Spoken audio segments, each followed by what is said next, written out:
সর্বজাতির সেরা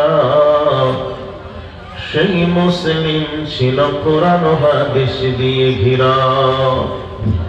রচিল তাহার নিজ তাজা খনি বিশ্বের ইতিহাস।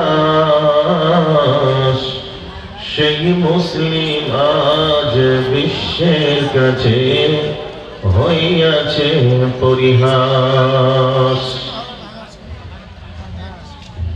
উপস্থিত চলমান সভার নির্বাচিত সুযোগ্য সভাপতি সাহেব,